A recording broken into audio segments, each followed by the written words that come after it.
Hello friends, स्वागत है आप सभी का हमारे इस यूट्यूब चैनल हिंदी साहित्य बाय पूजा पांडे में। फ्रेंड्स, केवीएस पीआरटी एग्ज़ाम में जो हिंदी पार्ट से जो आपके क्वेश्चन पूछे जाएंगे वो आपकी एनसीईआरटी बुक 1 to 5 से पूछे जाएंगे। तो पिछली वीडियो में हम लोगों ने एनसीईआरटी बुक जो क्लास 2, क्लास 3 और क्लास 4 की थी उन सभी का अध्ययन कर लिया है, जिसमें हमने सभी चैप्टर्स को देखा है। आप लोग एक बार भी बस ध्यान से देख लेंगे तो आपके कोई भी प्रश्न गलत नहीं होंगे। लगभग 8 से 9 प्रश्न जो है आपके वो एनसीईआरटी बुक से पूछे जाएंगे। आज इस वीडियो में हम लोग क्लास 5 की जो एनसीईआरटी बुक है हिंदी की उसी का अध्ययन करेंगे। इसमें कुल 18 चैप्टर हैं। हम लोग शुरू करते हैं। अगर पूरे चैप्टर नहीं हो पाएंगे तो हम सिर्फ मेन चैप्टर्स को ही देख लेंगे, बाकी के जो चैप्टर्स बचेंगे उन्हें हम नेक्स्ट वीडियो में देख लेंगे। लेकिन मैं कोशिश करूँगी कि इसी वीडियो में सभी चैप्टर्स कंप्लीट हो जाएं। वीडियो थोड़ा लंबा हो सकता है। पहले पाठ का नाम है राख की रस्सी। ये तिब्बत की एक लोक कथा है। आप लोग इसे ध्यान से देखिएगा। चलिए शुरू करते हैं। लोन्पो गार तिब्बत के 32वें राजा सोनगाव सेन गाम्पो के मंत्री थे। वे अपनी चालाकी और हाजिर जवाबी के लिए दूर दूर तक मशहूर थे। कोई उनके सामने टिकता न था। चैन से जिंदगी चल रही थी, मगर जब से उनका बेटा बड़ा हुआ था उनके लिए चिंता का विषय बना हुआ था। कारण यह था कि वह बहुत भोला था। होशियारी उसे छूकर भी नहीं गई थी। लोन्पो गार ने सोचा, मेरा बेटा बहुत सीधा साधा है, मेरे बाद इसका काम कैसे चलेगा। एक दिन लोन्पो गार ने अपने बेटे को 100 भेड़ें देते हुए कहा, तुम इन्हें लेकर शहर जाओ, मगर इन्हें मारना या बेचना नहीं। इन्हें वापस लाना 100 जौ के बोरों के साथ, वरना मैं तुम्हें घर में नहीं घुसने दूंगा। इसके बाद उन्होंने बेटे को शहर की तरफ रवाना किया। लोन्पो गार का बेटा शहर पहुंच गया, मगर इतने बोरे जौ खरीदने के लिए उसके पास रुपए ही कहाँ थे। वह इस समस्या पर सोचने विचारने के लिए सड़क किनारे बैठ गया, मगर कोई हल उसकी समझ में नहीं आ रहा था। वह बहुत दुखी था। तभी एक लड़की उसके सामने आ खड़ी हुई। क्या बात है, तुम इतने दुखी क्यों हो? लोन्पो गार के बेटे ने अपना हाल कह सुनाया। इसमें इतना दुखी होने की कोई बात नहीं, मैं इसका हल निकाल देती हूँ। इतना कहकर लड़की ने भेड़ों के बाल उतारे और उन्हें बाजार में बेच दिया। जो रुपए मिले उनसे जौ के 100 बोरे खरीदकर उसे घर वापस भेज दिया। लोन्पो गार के बेटे को लगा कि उसके पिता बहुत खुश होंगे, मगर उसकी आप बीती पर उन्होंने ध्यान नहीं दिया। वे उठकर कमरे से बाहर चले गए। दूसरे दिन उन्होंने अपने बेटे को बुलाकर कहा, पिछली बार भेड़ों के बाल उतार कर बेचना मुझे जरा भी पसंद नहीं आया। अब तुम दोबारा उन्हीं भेड़ों को लेकर जाओ, उनके साथ जौ के 100 बोरे लेकर ही लौटना। एक बार फिर निराश लोन्पो गार का बेटा शहर में उसी जगह जा बैठा। न जाने क्यों उसे यकीन था कि वह लड़की उसकी मदद के लिए जरूर आएगी, और हुआ भी कुछ ऐसा ही। वह लड़की आई। उससे उसने अपनी मुश्किल कह सुनाई। अब तो बिना जौ के 100 बोरों के मेरे पिता मुझे घर में नहीं घुसने देंगे। लड़की सोचकर बोली, एक तरीका है। उसने भेड़ों के सींग काट लिए। उन्हें बेचकर जो रुपए मिले उनसे 100 बोरे जौ खरीदे। बोरे लोन्पो गार के बेटे को सौंपकर लड़की ने उसे घर भेज दिया। भेड़ें और जौ के बोरे पिता के हवाले करते हुए लोन्पो गार का बेटा खुश था। उसने विजयी भाव से सारी कहानी कह सुनाई। सुनकर लोन्पो गार बोले, उस लड़की से कहो कि हमें 9 हाथ लंबी राख की रस्सी बनाकर दे। उनके बेटे ने लड़की के पास जाकर पिता का संदेश दोहरा दिया। लड़की ने एक शर्त रखी, मैं रस्सी बना तो दूंगी, मगर तुम्हारे पिता को वह गले में पहननी होगी। लोन्पो गार ने सोचा, ऐसी रस्सी बनाना ही असंभव है, इसलिए लड़की की शर्त मंजूर कर ली। अगले दिन लड़की ने 9 हाथ लंबी रस्सी ली, उसे पत्थर के सिल पर रखा और जला दिया। रस्सी जल गई, मगर रस्सी के आकार की राख बच गई। इसे वह सिल समेत लोन्पो गार के पास ले गई और उसे पहनने के लिए कहा। लोन्पो गार रस्सी देखकर चकित रह गए। वे जानते थे कि राख की रस्सी को गले में पहनना तो दूर, उठाना भी मुश्किल है।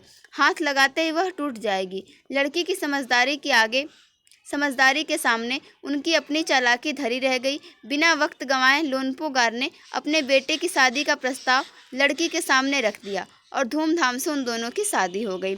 चलिए फ्रेंड्स, देखते हैं पार्ट 2। इसका नाम है फसलों के त्योहार। चलिए देखते हैं इस लेख को हम लोग। सारा दिन बोरसी के आगे बैठकर हाथ तापते हुए गुजर जाता है। कहाँ तो खिचड़ी के समय धूप में गर्माहट की शुरुआत होनी चाहिए, और यहाँ हम सूरज के इंतजार में आस लगाए बैठे हुए हैं। पूरे 10 दिन हो गए, सूरज लापता है। आज सुबह तो रजाई से निकलने की हिम्मत नहीं हो रही थी। बाहर देखने से तो समय का अंदाज़ा बिल्कुल नहीं हो रहा, लेकिन घर में हो रही चहल पहल अब पता चल रही है। रह रहकर कानों में कभी चापाकल के चलने और पानी के गिरने की आवाज़, तो कभी किसी के हाँक लगाने की आवाज़ आ रही थी। जा भाग के देख, केरा के पत्ता आइल की ना, आज ये लोग के उठे के नईखे का। बोल जल्दी तैयार हो खस, अब तो उठने में ही भलाई है। नहा धोकर हम सभी एक कमरे में इकट्ठा हुए। दादा और चाचा ने क्या सफ़ेद चकाचक मार लगी धोती और कुर्ता पहना हुआ है। खिचड़ी में ऐसन ठाड़ हम पहले कब्बो ना देखनी, सारा देह कनकना देता। पापा ने कहा, शायद आज धोती में उन्हें ठंड कुछ ज़्यादा लग रही है। सामने मचिया पर खादी की सफ़ेद साड़ी पहने हुए दादी बैठी थी। आज दादी ने अपने बाल धोए हैं, झक सफ़ेद सेमल की रुई जैसे हल्के फुल्के बाल। गौर से देखने पर भी एक काला बाल नजर नहीं आता, बिल्कुल धुली धुली सी लग रही हैं दादी। उनके सामने केले के कुछ पत्ते कतार में रखे हैं, जिस पर तिल, मीठा, चावल आदि के छोटे छोटे ढेर पड़े हुए हैं। हमें बारी बारी से उन सभी चीज़ों को छूने और प्रणाम करने के लिए कहा गया। जब सबने ऐसा कर लिया तो उन सभी चीज़ों को एक जगह इकट्ठा करके दान दे दिया गया। आज तो अप्पी दीदिया बुरी फंसी, उन्हें न तो चूड़ा दही ही पसंद है और न ही खिचड़ी, पर आज तो फरमाइशी नाश्ता नहीं चलेगा, उन्हें दोनों ही चीज़ें खानी पड़ेंगी। आज खिचड़ी जो है। खिचड़ी खाने के बाद सभी ने गया से आए तिल, गुड़ और चीनी के तिलकुट को बड़े चाव से खाया। खाते खाते मैं सोच रही थी कि कितनी अलग है ना यह खिचड़ी जो अभी हम मना रहे हैं। स्कूल में हम जो खिचड़ी मनाते थे उसकी अलग ही मस्ती हुआ करती थी। छुट्टी का दिन नाव में बैठकर गंगा नदी की सैर और फिर टापू पर बालू में दौड़ते हुए पतंग उड़ाना या उड़ाने की कोशिश करना, कितना मज़ा आता था। इधर हम पतंग उड़ाते थे और वहीं थोड़ी दूर पर गुरुजी, विमला दिद्दा, आनंद जी, झिलमिट भैया सब मिलकर ईंट से बने चूल्हे पर बड़े बड़े कड़ाहों में खिचड़ी बनाते थे। हम भी बीच बीच में अपनी पतंगों को सुस्ताने का मौका देते हुए मटर और प्याज छीलने बैठ जाते। वैसी खिचड़ी फिर दोबारा खाने को नहीं मिली। वाकई ढंग कैसा भी हो, पर है ये खुशियों का त्यौहार। जनवरी माह के मध्य में भारत के लगभग सभी प्रांतों में फसलों से जुड़ा कोई न कोई त्यौहार मनाया जाता है। कोई फसलों के तैयार हो जाने पर खुशी बांटता है तो कुछ लोग इस उम्मीद में खुश होते हैं कि अब पाला कम होगा, सूरज की गर्मी बढ़ने से खेतों में खड़ी फसल तेजी से बढ़ेगी। सभी प्रांतों और इलाकों का अपना रंग और अपना ढंग नजर आता है। इस दिन सब लोग अच्छी पैदावार की उम्मीद और फसलों के घर में आने की खुशी का इजहार करते हैं। उत्तर प्रदेश, बिहार, मध्य प्रदेश में मकर संक्रांति या तिल संक्रांत, असम में बिहू, केरल में ओणम, तमिलनाडु में पोंगल, पंजाब में लोहड़ी, झारखंड में सरहुल, गुजरात में पतंग का पर्व सभी खेती और फसलों से जुड़े त्यौहार हैं। इन्हें जनवरी से मध्य अप्रैल तक अलग अलग समय मनाया जाता है। झारखंड में सरहुल बड़े जोशो खरोश के साथ मनाया जाता है। 4 दिनों तक इसका जश्न चलता रहता है। अलग अलग जनजातियाँ इसे अलग अलग समय में मनाती हैं। संथाल लोग फरवरी मार्च में, तो ओरांव लोग इसे मार्च अप्रैल में मनाते हैं। आदिवासी आमतौर पर प्रकृति की पूजा करते हैं। सरहुल के दिन विशेष रूप से साल के पेड़ की पूजा की जाती है। यही समय है जब साल के पेड़ों में फूल आने लगते हैं और मौसम बहुत ही खुशनुमा हो जाता है। स्त्री पुरुष दोनों ही ढोल मंजीरे लेकर रात भर नाचते गाते हैं। चारों ओर फैली हुई छोटी छोटी घाटियाँ, लंबे लंबे साल के वृक्षों का जंगल और वहीं आसपास बसे छोटे छोटे गांव, लिपे पुते करीने से बुहारे और सजाए गए अपने घरों के सामने लोग एक पंक्ति में कमर में बाहें डालकर नृत्य करते हैं। अगले दिन वे नृत्य करते हुए घर घर जाते हैं और फूलों के पौधे लगाते हैं। घर घर से चंदा मांगने की भी प्रथा है, पर चंदे में मालूम है क्या मांगते हैं? मुर्गा, चावल और मिश्री। फिर चलता है खाने पीने और खेलों का दौर। तीसरे दिन जाकर पूजा होती है, जिसके बाद लोग अपने कानों में सरई का फूल पहनते हैं। इसी दिन से बसंत ऋतु की शुरुआत मानी जाती है। धान की भी पूजा होती है। पूजा किया हुआ आशीर्वादी धान अगली फसल में बोया जाता है। तमिलनाडु में मकर संक्रांति या फसलों से जुड़ा त्यौहार पोंगल के रूप में मनाया जाता है। इस दिन खरीफ की फसलें चावल, अरहर आदि कटकर घरों में पहुंचती हैं। लोग नए धान कूटकर चावल निकालते हैं। हर घर में मिट्टी का नया मटका लाया जाता है, जिसमें नए चावल, दूध और गुड़ डालकर उसे पकाने के लिए धूप में रख देते हैं। हल्दी शुभ मानी जाती है, इसलिए साबुत हल्दी को मटके के मुंह के चारों ओर बांध देते हैं। यह मटका दिन में 10:30-12 बजे तक धूप में रखा जाता है। जैसे ही दूध में उफान आता है और दूध चावल मटके से बाहर गिरने लगता है तो पोंगला पोंगल पोंगला पोंगल यानी कि खिचड़ी में उफान आ गया के स्वर सुनाई देते हैं। दूसरी ओर गुजरात में पतंगों के बिना तो मकर संक्रांति का जश्न अधूरा ही माना जाएगा। इस दिन आसमान की ओर यदि नजर उठाएं तो शायद हर आकार और रंग रूप की पतंगे आकाश में लहराती हुई मिले। प्रत्येक गुजराती चाहे वह किसी भी धर्म, जाति या आयु का हो, पतंग उड़ाता है। हजारों लाखों पतंगों से सूर्य भी ढक सा जाता है। कुमाऊं में मकर संक्रांति को घुघुतिया भी कहते हैं। इस दिन आटे और गुड़ को गूंथकर पकवान बनाए जाते हैं। इन पकवानों को तरह तरह के आकार दिए जाते हैं, जैसे डमरू, तलवार, दाड़िम का फूल आदि। पकवान को तलने के बाद एक माला में पिरोया जाता है। माला के बीच में संतरा और गन्ने की गंडेरी पिरोई जाती है। यह काम बच्चे बहुत रुचि और उत्साह के साथ करते हैं। सुबह बच्चों को माला दी जाती है। बहुत ठंड के कारण पक्षी पहाड़ों से चले जाते हैं। उन्हें बुलाने के लिए बच्चे इस माला से पकवान तोड़ तोड़कर पक्षियों को खिलाते हैं और गाते हैं। कौवा आओ घुघुत आओ, ले कौवा बड़ो, म कै देजा सोने का घड़ो, खा ले पूरी मकई देजा सोने की छुरी। इसके साथ ही जिस चीज़ की कामना हो वह मांगते हैं। है न कितने अलग अलग अंदाज मकर संक्रांति को मनाने के। कहीं दूध, चावल और गुड़ की खीर बनती है तो कोई 5 प्रकार के नए अनाज की खिचड़ी बनाता है। कहीं कहीं लोगों का सैलाब नदी में स्नान के लिए उमड़ पड़ता है। लोग ठंड से ठिठुरते रहेंगे पर बर्फीले पानी में कम से कम एक डुबकी तो जरूर लगाएंगे। हाल यह होता है कि इन जगहों पर तिल रखने की भी जगह नहीं होती। तिल से याद आया, मकर संक्रांति के दिन पानी में तिल डालकर स्नान करना, तिल दान करना, आग में तिल डालना, तिल के पकवान बनाना विशेष महत्व रखता है।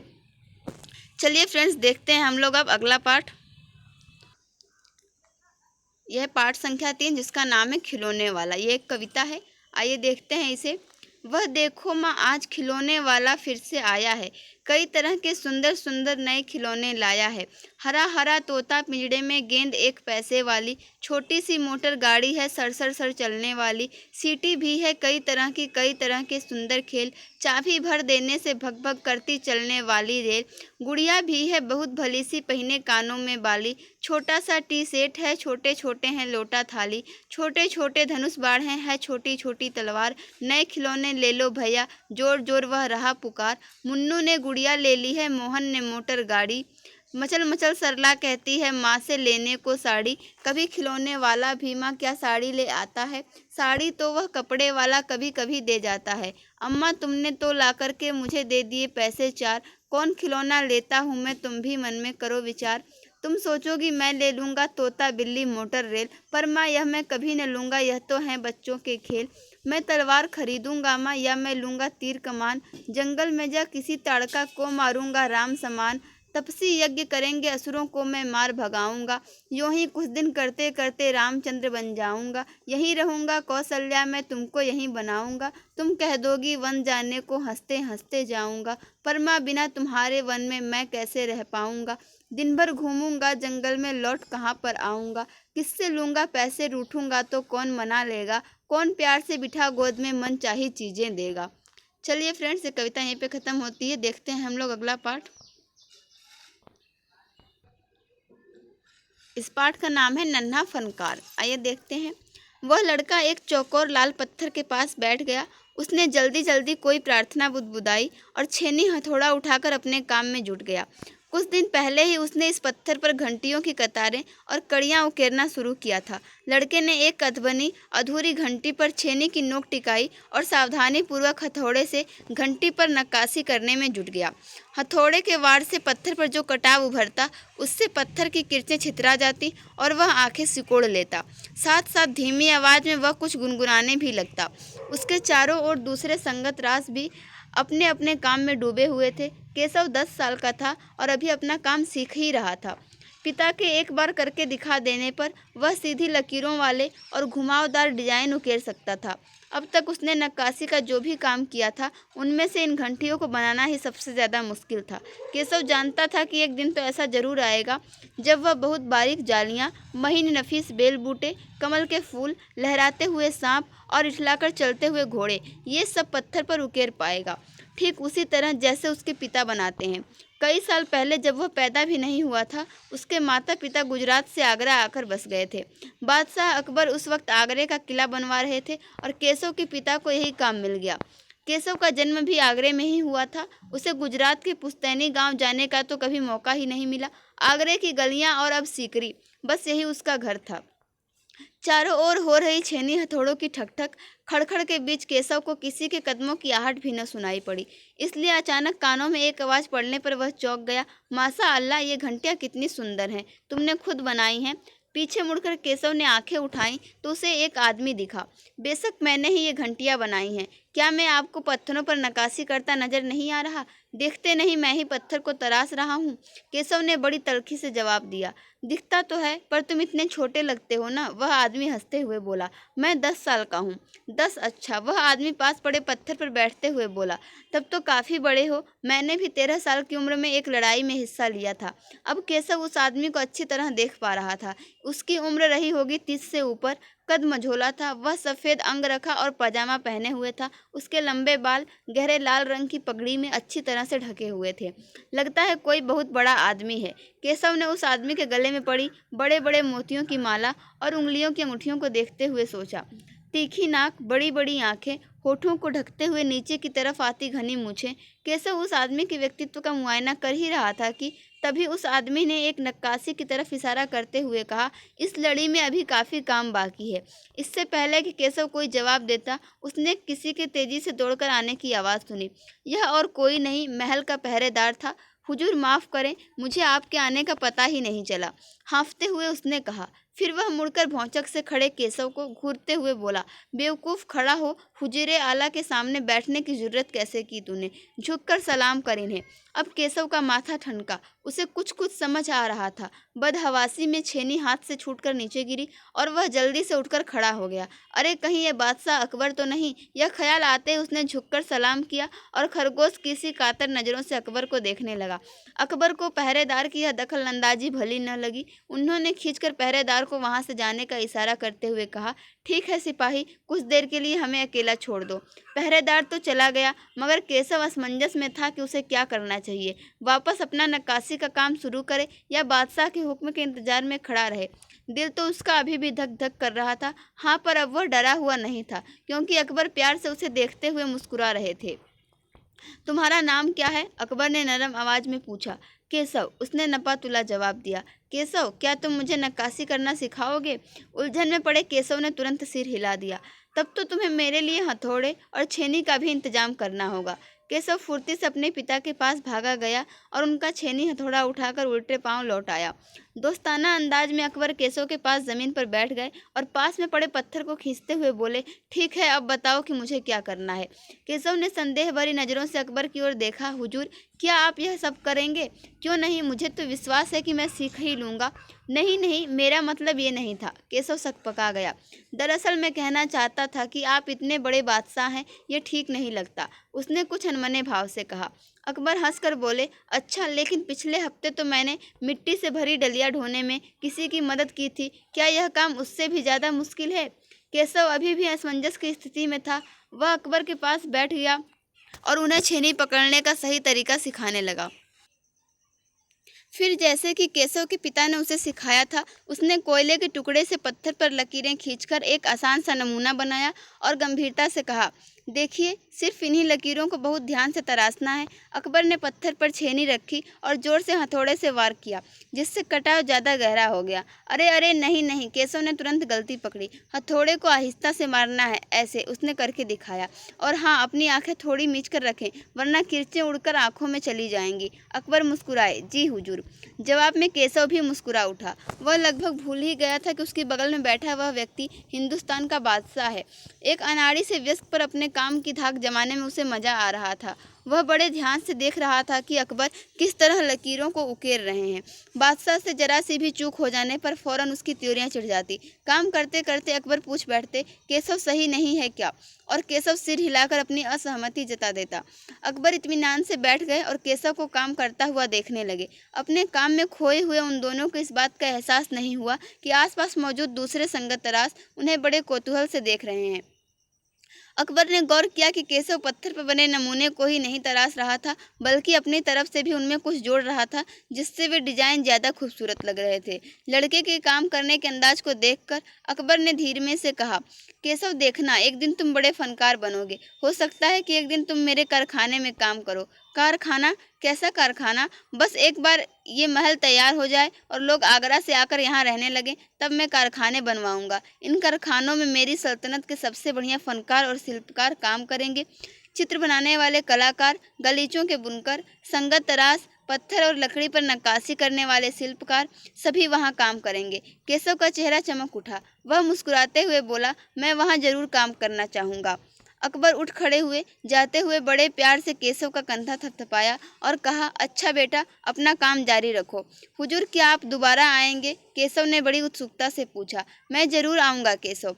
फिर तो पूरे दिन संगत तराशों के बीच केशव की धूम मची रही। वह बार बार बादशाह से हुई अपनी मुलाकात सबको सुनाता रहा। रात हो चली थी। केशव बहुत थका हुआ था, पर आंखों में नींद कहाँ। वह धीरे से अपने पिता के बिस्तर में घुस गया। पिता ने मुस्कुराकर कहा, तुम तो अभी से इतने प्रसिद्ध हो गए हो। बादशाह सलामत ने कहा है कि एक दिन मैं बहुत बड़ा कलाकार बनूंगा। अपने सिर को पिता की बाहों के सहारे टिकाकर केशव धीरे से बोला, हमारे बादशाह बहुत ही नेक इंसान है। बिल्कुल सही, पिता ने कहा। कुछ सोचकर केशव ने पूछा, बाबा एक बात बताओ, बादशाह के पास आगरा में एक से बढ़कर एक खूबसूरत महल है, फिर वे सीकरी में यह शहर क्यों बनवा रहे हैं? पिता ने कुछ याद करते हुए बताना शुरू किया।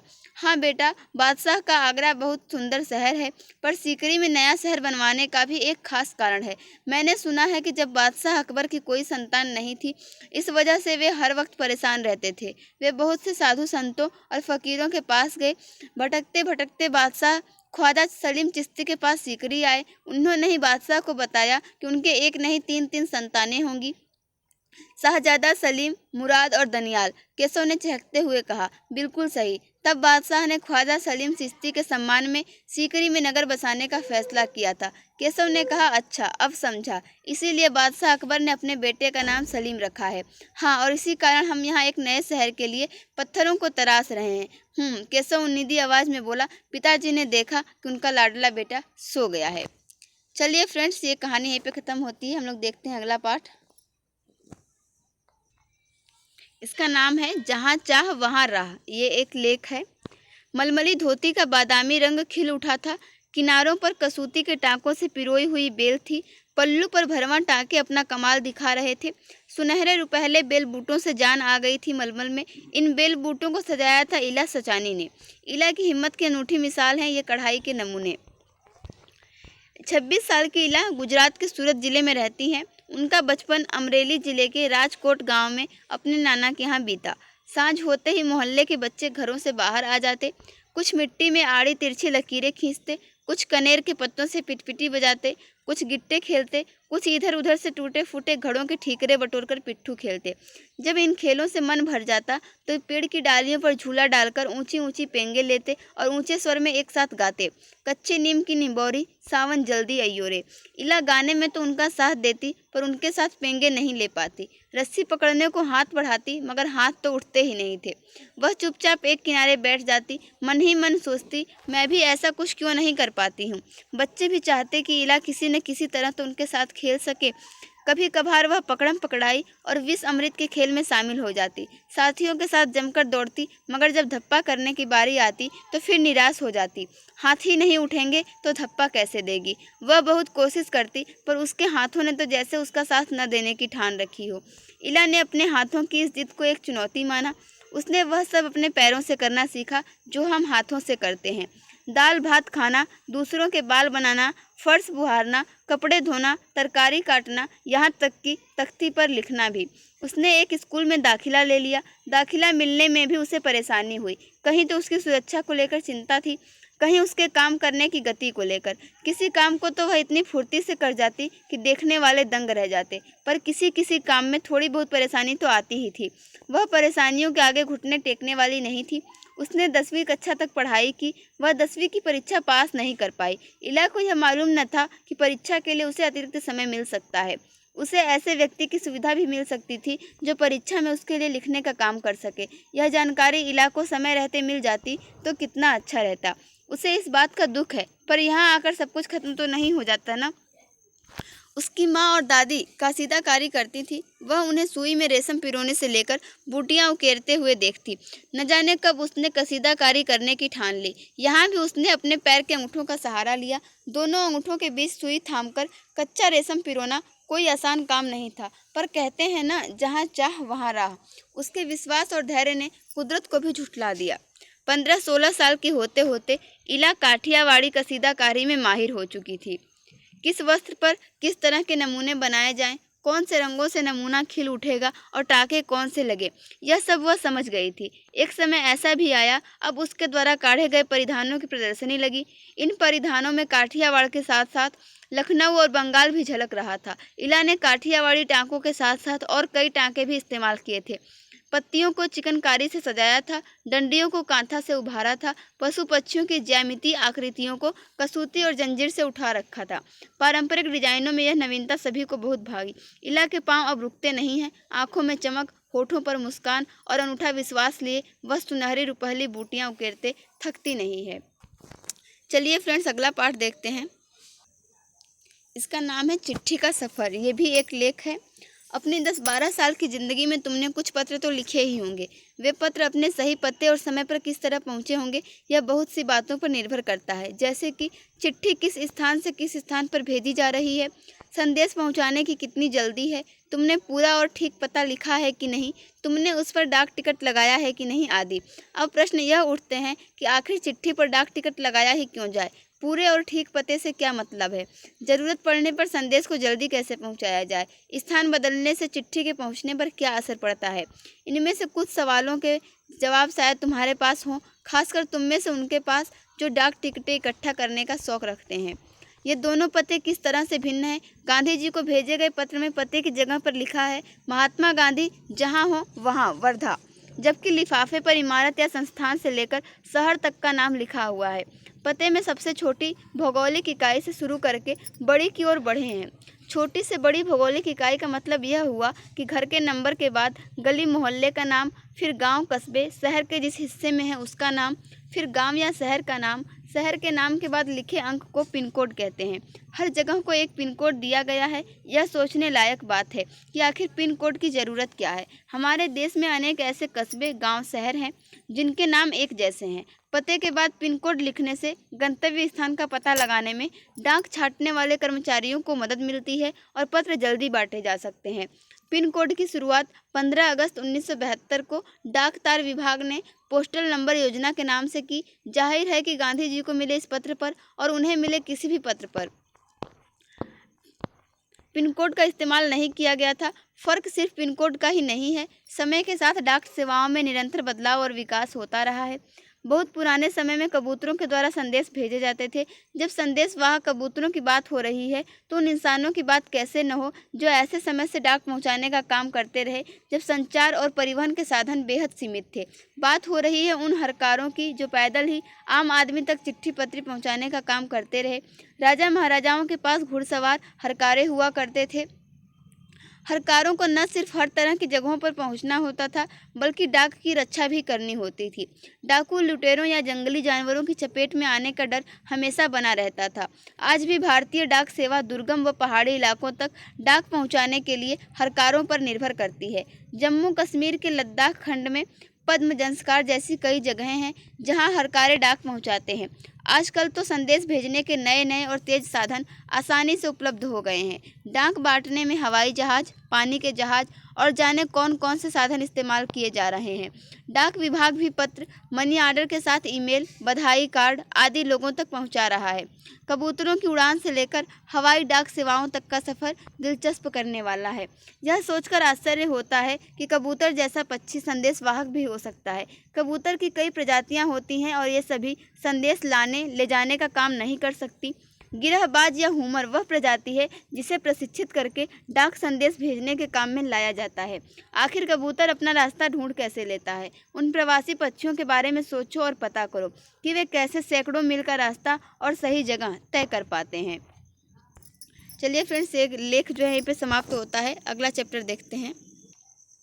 इसका नाम है डाकिये की कहानी, कंवर सिंह की जबानी। ये एक भेंट वार्ता है।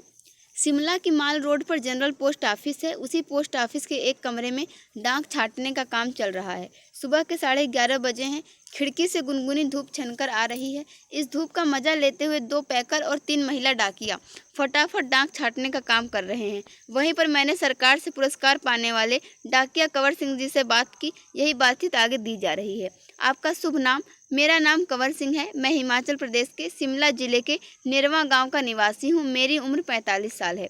आपके परिवार में कौन कौन है, उनके बारे में कुछ बताइए। मेरे 4 बच्चे हैं, 3 लड़कियां और 1 लड़का। 2 लड़कियों की शादी हो चुकी है। मेरा एक और बेटा भी था। वह मेरे गांव में एक पहाड़ी से लकड़ियां लाते हुए गिर गया, जिससे उसकी मौत हो गई। आपके बेटे के साथ जो हुआ उसका हमें बहुत दुख है। आपके इलाके में इस तरह की घटनाएं क्या अक्सर होती हैं? जी, ऐसी घटनाओं का होना असाधारण नहीं है। यहाँ हर साल तिरछी ढलानों या ढाकों से घास काटते हुए कई औरतें गिरकर मर जाती हैं। फिर भी यहाँ ऐसे ही रास्तों से चलना पड़ता है, क्योंकि दूसरे कोई रास्ते होते ही नहीं। हमारे गांव में अभी तक बस नहीं पहुंच पाती है। हिमाचल में हजारों ऐसे गांव हैं जहां पैदल चलकर ही पहुंच सकते हैं। फिर आपके बच्चे पढ़ने कैसे जाते होंगे? मेरे बच्चे गांव के स्कूल में पढ़ने जाते हैं। स्कूल लगभग 5 किलोमीटर दूर है। मेरी एक लड़की 10वीं तक पढ़ी है, दूसरी 12वीं तक, तीसरी लड़की 12वीं कक्षा में पढ़ रही है। बेटा 10वीं में पढ़ता है। आप जहाँ काम करते हैं वहाँ आपके अलावा और कौन कौन है? क्या आपको डाकिया ही कहकर बुलाते हैं? पहले मैं भारतीय डाक सेवा में ग्रामीण डाक सेवक था। अब मैं पैकर बन गया हूँ, पर हूँ वही नीली वर्दी वाला डाक सेवक। डाक सेवक को करना क्या क्या होता है? मुझे बहुत कुछ करना होता है। चिट्ठियाँ, रजिस्ट्री पत्र, पार्सल, बिल, बूढ़े लोगों की पेंशन आदि छोड़ने गांव गांव जाता हूँ। क्या यह सब अभी भी करना पड़ता है? क्योंकि अब तो सूचना और संदेश देने के बहुत से नए तरीके आ गए हैं। शहरों में भले ही आज संदेश देने के कई साधन आ गए हैं, जैसे फ़ोन, मोबाइल, ईमेल वगैरह, लेकिन गांव में तो आज भी संदेश पहुंचाने का सबसे बड़ा जरिया डाक ही है। इसलिए गांव में लोग डाकिये का बड़ा आदर और सम्मान करते हैं। अपनी चिट्ठी आदि पाने के लिए डाकिये का इंतजार करते हैं। हमने सुना है कि हमारी डाक सेवा दुनिया की सबसे बड़ी डाक सेवा है। यह भला कैसे? सुना तो आपने बिल्कुल ठीक है। हमारे देश की डाक सेवा आज भी दुनिया की सबसे बड़ी सेवा है और सबसे सस्ती भी। केवल 5 रुपये में देश के किसी भी कोने में हम चिट्ठी भेज सकते हैं। पोस्ट कार्ड तो केवल 50 पैसे का ही है, यानी 50 पैसे में भी हम देश के हर कोने में अपना संदेश भेज सकते हैं। आपको अपनी नौकरी में मज़ा तो बहुत आता होगा। मुझे अपनी नौकरी बहुत अच्छी लगती है। जब मैं दूर नौकरी करने वाले सिपाही का मनी आर्डर लेकर उसके घर पहुंचाता हूं, तो उसके बूढ़े माँ बाप का खुशी भरा चेहरा देखते ही बनता है। ऐसे ही जब किसी का रजिस्ट्री पत्र पहुंचाता हूं, जिसमें कभी रिजल्ट, कभी नियुक्ति पत्र होता है, तो लोग बहुत खुश होते हैं। बूढ़े दादा और बूढ़ी नानी तो पेंशन के पैसे मिलने पर बहुत ही खुश होते हैं। 6 महीनों तक वे मेरा इसके लिए इंतज़ार करते हैं। हिमाचल में बूढ़े लोगों को पेंशन हर 6 महीनों के बाद इकट्ठी ही दी जाती है। आप क्या शुरू से इसी डाकघर में काम कर रहे हैं? शुरू में तो मैंने लाहौल स्पीति ज़िले के किब्बर गांव में 3 साल तक नौकरी की है। यह हिमाचल का सबसे ऊंचा गांव है। इसके बाद 5 साल तक इसी ज़िले के काजा में और 5 साल तक किन्नौर ज़िले में नौकरी की है। उस वक्त इन गांव में टेलीफोन नहीं थे, बसें भी सिर्फ मुख्यालयों तक ही जाती थीं। अभी भी कई ऐसे गाँव हैं जहाँ न तो बस जाती है और न ही वहाँ टेलीफोन है। ऐसी जगह में ग्रामीण डाक सेवक का बहुत मान किया जाता है। आप पहाड़ी इलाके में रहते हैं, जाहिर है डाक पहुंचाना आसान काम तो नहीं होगा। हाँ, मुश्किलें तो आती ही हैं। जब मैं किन्नौर ज़िले के मुख्यालय रिकांग पीओ में नौकरी करता था, तो सुबह 6 बजे मेरी ड्यूटी शुरू हो जाती थी। मैं 6 बजे सुबह शिमला जाने वाली बस में डाक का बोरा रखता था और रात को 8 बजे शिमला से आने वाली बस से डाक का बोरा उतारता था। पैकर को ये सब काम करने पड़ते हैं। किन्नौर और लाहौल स्पीति हिमाचल प्रदेश के बहुत ठंडे तथा ऊंचे ज़िले हैं। इन ज़िलों में अप्रैल महीने में भी बर्फ़बारी हो जाती है। बर्फ़ में चलते हुए पैरों को ठंड से बचाना पड़ता है, वरना स्नो बाइट हो जाते हैं, जिससे पैर नीले पड़ जाते हैं और उनमें गैंग्रीन हो जाती है, जिससे उंगलियां झड़ सकती हैं। इन ज़िलों में मुझे एक घर से दूसरे घर तक डाक पहुंचाने के लिए लगभग 26 किलोमीटर रोजाना चलना पड़ता था। हिमाचल में एक गाँव से दूसरे गाँव की दूरी लगभग 4 या 5 किलोमीटर तक की होती है। हिमाचल के गांव छोटे छोटे होते हैं। एक गांव में बस 8 से 10 या कभी कभी 6-7 घर ही होते हैं, इसीलिए चलना काफ़ी पड़ता है। चलना तो खैर हमारी आदत में ही शामिल हो चुका है। ग्रामीण डाकिये की ज़िंदगी में तो चलना ही चलना है। आपने बताया था कि पहले आप डाक सेवक थे, अब पैकर हैं। इसके आगे भी कोई प्रमोशन है क्या? पैकर के बाद डाकिया बन सकते हैं, बस एक इम्तिहान पास करना पड़ता है। अभी तो काम के हिसाब से हमारा वेतन काफ़ी कम रहता है। सारा दिन कुर्सी पर बैठकर काम करने वाले बाबू का वेतन कहीं ज़्यादा होता है। पैकर का वेतन बाबू के जितना ही हो जाता है। अब तो डाकिये की नौकरी में लगना भी बहुत मुश्किल हो चुका है। हम में से जितने डाकिये रिटायर हो चुके हैं, उनकी जगह नए डाकियों को नहीं रखा जा रहा है। इससे पुराने डाकियों पर काम का बोझ दिन प्रतिदिन बढ़ता ही जा रहा है। न जाने आने वाला समय कैसा होगा। काम के दौरान कभी कोई बहुत खास बात हुई हो। एक घटना आपको सुनाता हूँ। मेरा तबादला शिमला के जनरल पोस्ट ऑफिस में हो गया था। वहाँ मुझे रात के समय रेस्ट हाउस और पोस्ट ऑफिस चौकीदारी का काम दिया गया था। यह 1998 की बात है। 29 जनवरी को रात लगभग 10:30 बजे का समय था।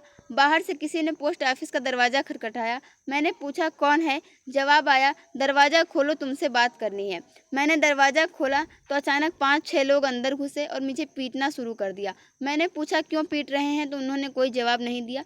सारे ऑफिस की लाइटें बंद कर दी। इससे पहले कि मैं कुछ समझ पाता, मेरे सिर पर किसी भारी चीज़ से कई बार मारा, जिससे मेरा सिर फट गया। मैं लगातार चिल्लाता रहा। उसके बाद मैं बेहोश हो गया और मुझे कुछ भी पता न चला। अगले दिन जब मुझे होश आया तो मैं शिमला के इंदिरा गांधी मेडिकल कॉलेज के अस्पताल में दाखिल था। सिर में भयंकर दर्द हो रहा था। उन दिनों मेरा 17 साल का बेटा मेरे साथ ही रहता था। उसी से पता चला कि मेरे चिल्लाने की आवाज़ सुनकर लड़का और ऑफिस के दूसरे लोग जो नज़दीक ही रहते थे, दरवाज़ों के शीशे तोड़कर अंदर आए और मुझे अस्पताल पहुंचाया। मेरे सिर पर कई टाँके लगे थे। उसकी वजह से आज भी मेरी एक आँख से दिखाई नहीं देता। सरकार ने मुझे जान पर खेलकर डाक की चीज़ें बचाने के लिए बेस्ट पोस्टमैन का इनाम दिया। यह इनाम 2004 में मिला। इस इनाम में 500 रुपये और प्रशस्ति पत्र दिया जाता है। मैं और मेरा परिवार बहुत खुश हुए। आज भी मैं गर्व से कहता हूँ, मैं बेस्ट पोस्टमैन हूँ। फ्रेंड्स, ये जो भेंट वार्ता थी वो यहीं पे समाप्त होती है। चलिए अगला चैप्टर देखते हैं।